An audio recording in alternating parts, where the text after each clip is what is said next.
Анемия эритроциттер мөлшерінің және сапасының төмендеуінен болатын жағдай. Эритроциттердің ішінде гемоглобин болады. Олар өкпеден оттегіні алып, оксигемоглобинге айналады.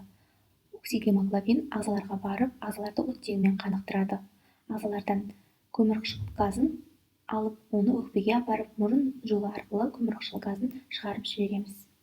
Анемияның пайда болу себептері үш түрлі механизммен жүзеге асады. Яғни ең біріншісі қан жоғалту.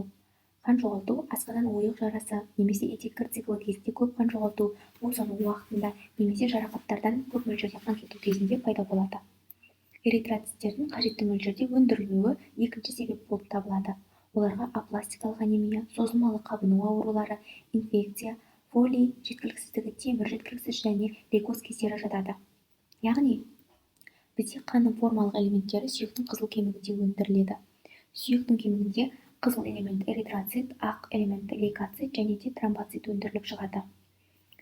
Эритроциттердің шығуына бізге бірнеше фактор әсер етеді. Оған яғни өсу факторы, эритропоэтин, ДНК, эритропоэтин бізде бүйректен шығады, темір, фолий қышқылы және В12 витаминдері әсер ететін болып келеді. Үшінші, эритроциттердің шамадан тыс бұзылуы, яғни қан арнасына шыққан эритроциттердің ерте өліп қалуы десек болады. Яғни эритроцит 20 күнге жетпей, ол көкбауырға барып өліп қалады. Яғни ол мына ауруларға байланысты көкбауырдың ұлғайып кетуі, эритроцитке аутоиммунды реакция болатын болса, гемоглобиноз және талассемия кезінде осы эритроциттердің ерте бұзылуы болады. Эритропоэз. Эритропоэз бұл эритроциттердің пайда болу процесі. Яғни бізде сүйектің қызыл кемігінде бағаналы жасушалар болады. Олардан проэритробласт, базофилді эритробласт, полихроматофилді эритробласт пайда болады. Кезең-кезеңмен пайда болады. Полихроматофилді эритробласт ортохроматофилді эритробластқа айналады. Ортохромофилді эритробласт ретикулоцитке айналады. Ол ең соңында ретикулоцит қан арнасына түсіп, факторлардың қосымша әсерінен эритроцитке айналып шығады. Яғни эритроцит болып жетіліп шығуы қажет болады. Келесі, қалыптыда бізде эритроциттер бағанағыдай бұлай және де ішінде бұлай домалақ болатын болса, мына іште патологиялық түрлері бар. Яғни ядролар сақталған, екі ядроларды, одан кейін серповидный деген ай тәрізді түрлер, жұлдызша тәрізді түрлер, дұрыс емес пішінді эритроциттер болады. Бұлар дұрыс оттегі тасымалдауға дұрыс қызмет ете алмайды. Бұлар эритроциттердің саны көп болып тұрғанымен бізде анализде олар дұрыс қызмет ете алмағандықтан оттегіні ағзаларға да тиісінше дұрыс жеткізе алмайды. Бас айналу, көз алдында шыбын-шіркейдің пайда болуы, ұйқышылдық және де мына жердегі симптомдарға тоқталып кетейік. Яғни анемия кезінде адамда әлсіздік, тырнақтағы өзгерістер, көбінесе адамның тырнағы сынғыш болып келеді. Еріннің жан-жағы жарылып кетеді, яғни қабыршақтанып тұрады. Ұйқышылдықты айттық, жүрек соғуы жиілеп кетеді. Яғни оттегі жетіспей жатқандықтан жүректе соға бастайды. Шаштардың сынғыштығы, себебі зат алмасу төмендеп кетеді. Құрғақ тері, ол да зат алмасуға байланысты және де адамның түрі бозғылт болады. Диагностикасында жалпы қан анализі, одан кейін темірге, В12 витамин, фолий қышқылына зерттеу жүргізуіміз қажет. Егер адамда қан кету болып жататын болса, онда адамның ішіне ФКДС немесе УЗИ жүргізу арқылы қан кетіп жатқан аймақты білеміз. Ал егер де қанды дұрыс өндіре алмай жатқан болатын болса, тіпті біз сүйектің биопсиясын алуға да жетуіміз мүмкін. Мына жерде анемияның түрлерін талдайық. Яғни темір жетіспеушілік, гемолитикалық, гипопластикалық, В12 жетіспеушілік түрлері болады. Яғни барлығында гемоглобин төмен мөлшерде болып тұр.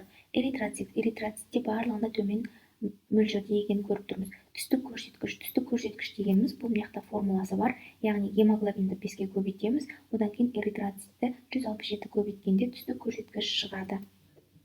Түстік көрсеткіш темір жетіспеушілікте төмен, гемолитикалық пен гипопластикалықта қалыпты болатын болса, В12-де ол жоғары болып тұр. Диаметр эритроциттердің көлемі, яғни темір жетіспеушілік гемолитикалықта төмен, гипопластикалықта қалыпты, ал В12-де жоғары болып тұр. MCV дегенімізде эритроциттердің орташа көлемі. Бұны көріп тұрмыз. Төмен немесе қалыпты болуы мүмкін темір жетіспеушілікте. Одан кейін MCH эритроциттегі гемоглобиннің орташа мөлшері. Одан кейін MCHC бұл эритроциттің гемоглобинмен қанығуы. Ретикулоциттер бағана қан арнасына шығады деп айттық. Олар темір жетіспеушілікте норма, яғни қалыпты, гемолитикалықта жоғары болуы мүмкін, гипопластикалықта төмен, өте төмен, тіптен B12 жетіспеушілікте төмен болады мөлшері, концентрациясы. Енді біз науқастың анализінен алынған көрсеткішті талдайық. Қалыптыда әйелдерде гемоглобин 120 мен 140 арасында, ерлерде 130 мен 150 арасында болуы қажет. Мына жерде көріп тұрғаныңыздай 116 грамм литр. Яғни өзі қызыл түспен қалыптыдан төмен деп көрсетіліп тұр. Түсті көрсеткіш төмен. 0,86 мен 1,05 арасында болуы керек. Және де гематокрит 35,1, яғни ол төмен болып тұр. Гематокриттің формуласы бар.